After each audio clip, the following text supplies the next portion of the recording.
আলহামদুলিল্লাহ। সবসময় শুকর আদায় করতে হবে কার? আল্লাহর।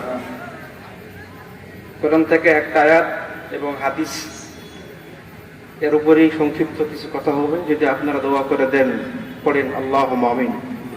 দেখেন, আলোচনার মূল বিষয় হলো তাওবা। কি বলেন? তাওবা। আল্লাহ তাআলা বললেন, ইল্লা মান তাবা ওয়া আমানা ওয়া আমিলা আমালান সালিহা।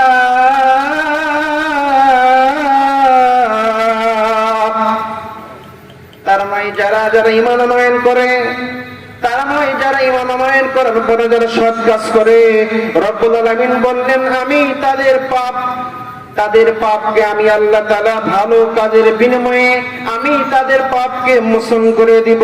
বিশ্ব নবী জনাব মুহাম্মদ রাসূলুল্লাহ সাল্লাল্লাহু আলাইহি সাল্লামের একজন সাহাবা নাম হলো আবু দারদা রাদিয়াল্লাহু তাআলা আনহু বিশ্ব নবীর সামনে বসে হাওমাও করে চোখের পানি ছেড়ে যখন কান্নাকাটি করতেছে, মায়ার নবী ডাকতে বললেন, আবু দারদা,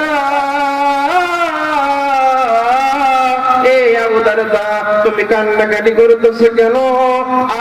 তোমার চোখে এত পানি কেন? এবার আবু দারদা ডাকতে বললেন, মায়ার নবী, ও বিশ্ব নবী, ইয়া রাসূলুল্লাহ সাল্লাল্লাহু আলাইহি ওয়াসাল্লাম, আমি আমার জীবনে এত জঘন্যতম পাপ করেছি, এই পাপগুলা কি আল্লাহ মোচন করে দিবে? ইল্লা মান তাবা, যদি বান্দা তওবা করে। রব্বুল আলামিন বললেন, আমি আল্লাহর সঙ্গে সঙ্গে যত বড় গুনাহ হোক না কেন, আমি আল্লাহর সঙ্গে সঙ্গে বান্দার তাওবাকে আমি আল্লাহ তাআলা কবুল করে নিয়ে নেই। এবার মায়ের নবী ডাক দিয়ে বললেন, আবু দারদা, তুমি এমন কি গুনাহ করেছো? যদি তোমার মুখে তুমি যদি বলতে, আমি একটু শ্রবণ করতাম। আবু দারদা ডাক দিয়ে বললেন, ও বিশ্ব নবী, আমার যুগটার নাম ছিল আইয়ামে জালিয়াতের যুগ। যে সময় কন্যা সন্তান জন্মগ্রহণ করলে অভিশপ্ত মনে হতো, এমন এক সময় আমি আমার কন্যা সন্তানকে আমার হাত দিয়ে আমি হত্যা করে ফেলেছি। বিশ্বনবী ডাক দিয়ে বললেন, আবু দারদা, মানুষ কি এত নিচে নামতে পারে? নিজের সন্তানকে কেমন করে নিজেই হত্যা করতে পারে? আবু দারদা, তুমি যদি একটু ভালো করে বলতে, আমরা শুরু থেকে শেষ পর্যন্ত তোমার মুখের কথাগুলো আমি শুনতাম। আবু দারদা ডাক দিয়ে বলে, আমার সন্তান যখন বড় হয়ে গেল, মেয়ে সন্তান, সমাজে সবাই আমাকে অভিশপ্ত বলে ঘোষণা করে দিল, সমাজ আমাকে ঘৃণার চোখে দেখে। এমন সময় আমি আমার প্রিয়তমা জীবন সঙ্গিনীর সঙ্গে বুদ্ধি করলাম, এই সন্তানকে আর দুনিয়ার বুকে রাখা যাবে না, সন্তানকে কোন এক ব্যবস্থা করে হলো আমাদের কাছ থেকে সরাতে হবে। এমন এক সময় আবু দারদা ডাক দিয়ে বললেন, তার মাকে আমি বললাম, আমার প্রিয়তমা জীবন সঙ্গিনীকে আমি বললাম, আজকে মেলায় নিয়ে যাবার কথা বলে আমি আমার সন্তানকে আমি হত্যা করব। ও ভাইরা আমার, কথা বলে একটু দিলের কান্দে শ্রবণ করেন। দেখেন, যত বড়ই গুনাহ হোক না কেন, আল্লাহ বললেন, ইল্লা মান তাবা ওয়া আমানা ওয়া আমিলা সালিহা। পড়েন আল্লাহু আকবার। তওবা করার সঙ্গে সঙ্গে রব্বুল আলামিন বান্দার গুনাহ খাতা আল্লাহ মোচন করে দিবে। আল্লাহ সঙ্গে সঙ্গে গুনাহ খাতা maaf করে দিয়ে দিবেন। একটু শুকরিয়া আদায় করে সে আল্লাহর জন্য পড়া যাবে কি আলহামদুলিল্লাহ। ভাইয়ের আমার, এবার আবু দারদা ডাক দিয়ে বললেন, মেলায় নিয়ে যাওয়ার কথা বলে আমি আমার মেয়েকে যখন বললাম, তখন আমার মেয়ে আনন্দিত হয়ে গেল, শরীরের মধ্যে পরনে কাপড়, নতুন নতুন কাপড় লাগালো। আমি এবার মেলায় নিয়ে যাওয়ার কথা বলে আমি আমার সন্তানকে যখন এবার বাহিরে যখন নিয়ে গেলাম, উঁচু উঁচু পাহাড়, মরুভূমি, এমন এক সময় আমার ছোট্ট মেয়েটা আমাকে, আব্বু, ও আব্বু, কোথায় যাচ্ছি? মেলায় তো জানি অনেক মানুষ থাকে, এখানে তো কোনো মানুষ নাই। আবু দারদা ডাক দিয়ে বললেন, ইয়া রাসূলুল্লাহ, আমার মেয়ের আব্বু ডাকটা আমার প্রাণের মধ্যে এখনো ভাসে। সম্মানিত ভাইরা আমার, পাপ যতই বড় হোক না কেন, আল্লাহ বললেন লা তাকনাতু মির রাহমাতিল্লাহ, আল্লাহর রহমতের ভান্ডার গুনাহ থেকে অনেক উত্তম। আল্লাহ বললেন আমি বান্দার তওবা সঙ্গে সঙ্গে কবুল করে নেব। সত্য হলো যে গুনাহটা আমার হাত দিয়ে হয়েছে, পা দিয়ে হয়েছে, নেক্সট টাইম এই গুনাহটা করা যাবে না। আবু দারদা এবার তার মেয়ে ডাকতেছে, আপু ও আপু, কোন মানুষ নাই, কোন দোকান নাই, মেলা কোথায় নিয়ে যাবা? এবার আমি আমার ছোট্ট মেয়েটাকে যখন মাটির উপরে রাখলাম, রাখার পরে আমি যখন গর্ত খনন করতেছি, ইয়া রাসূলুল্লাহ, ইয়া হাবিবাল্লাহ, সে তো জানে না আমি এই গর্তের ভিতরে তাকেই দাফন করব। মাটি খনন কাজ করার সময় আমার শরীরে ধুলা বালু লাগতেছিল। এমন এক সময় আমার মেয়েটা একদিন বলতেছে, আব্বু তোমার শরীরে ধুলা লাগতেছে। আমার মেয়ে আমার হাত দিয়ে আমার শরীরে হাত দিয়ে ধুলা বালু ময়লা গুলা এরকম করে ফেলিয়ে দিচ্ছে। শুধু তাই নয়, এমন এক পর্যায়ে যখন গর্ত খনন করা শেষ, এবার আমি ডাকতে বললাম, আব্বু এই গর্তটা কি হবে?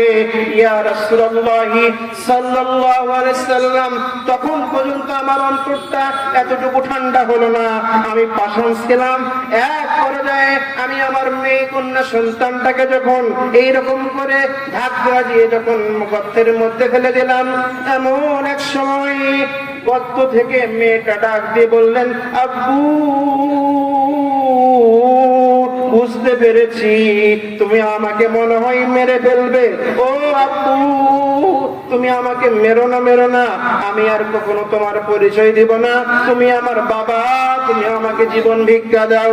ইয়া রাসূলুল্লাহ সাল্লাল্লাহু আলাইহি সাল্লাম, তখন পর্যন্ত আমার অন্তরটা মেয়ের প্রতি একটু ভালোবাসা দেখালো না। আমি নিজের হাতে বড় একটা পাথর নিলাম, নিয়ে যখন এরকম করে আমার মেয়ের দিকে নিক্ষেপ করলাম, ইয়া রাসূলুল্লাহ সাল্লাল্লাহু আলাইহি সাল্লাম, আমি লক্ষ্য করে দেখলাম যেই মেয়ের কপালে আমি বাবা চুমা দিতাম, যেই গালে আমি বাবা চুমা দিতাম, সেই মুখের মধ্যে গিয়ে পাথরটা লেগে গেল। এমন এক সময় ফেনকি দিয়ে রক্ত বাইর হলো। ইয়া রাসূলুল্লাহ সাল্লাল্লাহু আলাইহি সাল্লাম, এরপরও আমি বাবা মেয়ের প্রতি একটু ভালোবাসা দেখালাম, আর একটা পাথর মারলাম।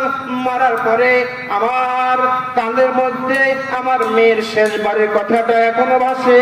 শেষবার আমার মেয়ে জোরে একটা আমাকে আব্বু বলে একটা চিৎকার দিয়ে আমার মেয়েটা সেখানেই ইন্তেকাল করলেন। ইয়া রাসূলুল্লাহ সাল্লাল্লাহু আলাইহি সাল্লাম, আমি এত বড় একটা পাপিষ্ঠ মানুষ, আমার পাপ কি আল্লাহ মোচন করে দিবে? এবার মুহাম্মদুর রাসূলুল্লাহ সাল্লাল্লাহু আলাইহি সাল্লাম বললেন, আবু দারদা তুমি কি কালেমা পড়েছো? আবু দারদা বলতেছেন, লা ইলাহা ইল্লাল্লাহু ওয়াহদাহু লা শারীকা লা ওয়া আশহাদু আন্না মুহাম্মাদান আবদুহু ওয়া রাসূলুহু, আমি সাক্ষ্য দিচ্ছি যে আল্লাহ ছাড়া কোনো মাবুদ নাই, কোনো উপাস্য নেই, তিনি এক ও অদ্বিতীয়। আমি আরো সাক্ষ্য দিচ্ছি যে মুহাম্মদুর রাসূলুল্লাহ সাল্লাল্লাহু আলাইহি সাল্লাম আল্লাহ তাআলার বান্দা ও রাসূল।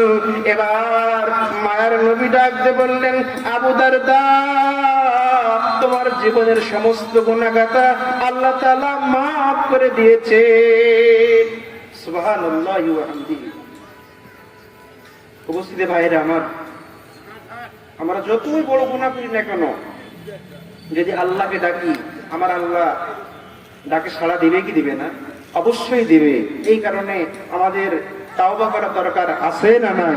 অবশ্যই আছে। আমরা বেশি বেশি করে আল্লাহর দরবারে আমরা যে গুনাহ করেছি, এই গুনাহগুলোর উপরে আমরা আমাদের আল্লাহর কাছে ক্ষমা চাবো, অনুতপ্ত হব।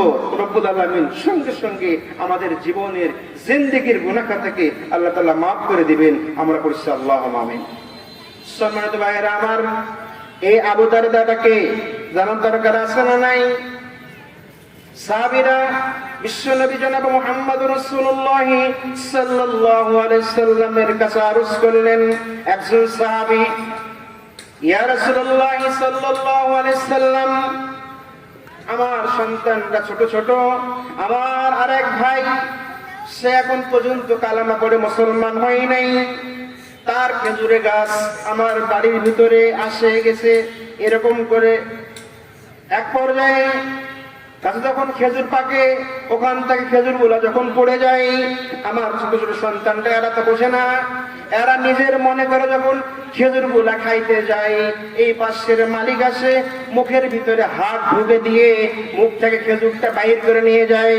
ইয়া রাসূলুল্লাহ সাল্লাল্লাহু আলাইহি সাল্লাম, আপনার কাছে আমি বিচার দিয়ে গেলাম, আপনি এই বিচার করে দেন। মায়ের নবী ডাকতে বললেন, ও এই বাগানের খেজুরের গাছের মালিককে, খেজুরের গাছের মালিককে ডাকা হলো। এবার খেজুরের গাছের মালিককে বলা হলো, আমি যদি জান্নাতে তোমার জন্য একটা খেজুর বাগান, খেজুরের গাছ আমি তোমাকে ক্রয় করে দিব, এর বিনিময়ে এই সাহাবীকে তুমি খেজুরের গাছটা দিয়ে দাও। সে তো এখনো কালেমা পড়ে নাই, মুসলমান হয় নাই, তার ভিতরে জান্নাত সম্পর্কে কোনো ধারণা নাই। এমন এক পর্যায়ে সে কখনো রাজি হলো না। সেই জায়গায় আবু দারদা রাদিয়াল্লাহু তাআলা আনহু উপস্থিত ছিলেন। এমন এক পর্যায়ে আবু দারদা ডাক দিয়ে বললেন, আরে বেটা, কত হলে তুমি দিবে? ওই তোমার যে 600 খেজুরের বাগান আছে, এই বাগানের বিনিময়ে একটা গাছ আমি দিয়ে দিব। আবু দারদা ডাক দিয়ে বলল, যদি জান্নাতে আল্লাহ আমাকে একটা খেজুর দেয়। আর এই কথাটা বলেছেন বিশ্বনবী, মায়ের নবী মুহাম্মদুর রাসূলুল্লাহ সাল্লাল্লাহু আলাইহি সাল্লাম বললেন, আমি দুনিয়াটা যদি বিক্রি করতে হয়, আমি দুনিয়াটা বিক্রি করে হলেও আমি জান্নাতে একটা খেজুর গাছ ক্রয় করে নিব। সম্মানিত ভাইরা আমার, মৌসুমটা ছিল ফল পাকার মৌসুম, খেজুর পাকার মৌসুম। এমন এক সময় আবু দারদার সন্তান, ছেলে মেয়ে, প্রিয়তমা জীবন সঙ্গিনী সবাই গিয়েছিলেন খেজুরের বাগানে খেজুর পাড়ার জন্য। এমন এক সময় এদিকে তো আল্লাহ রাসূলের কথাই আবু দারদা তার 600 খেজুরের বাগান বিক্রি করে দিয়েছেন, জান্নাতে একটা খেজুর বাগান ক্রয় করেছেন। এমন এক পর্যায়ে আবু দারদা রাদিয়াল্লাহু তাআলা আনহু দৌড়ে আসলেন। আসার পরে বললেন, ও আমার সন্তানরা, ও আমার পরিবারের লোকেরা, তোমরা এই গাছ থেকে আর একটা খেজুর নিবা না।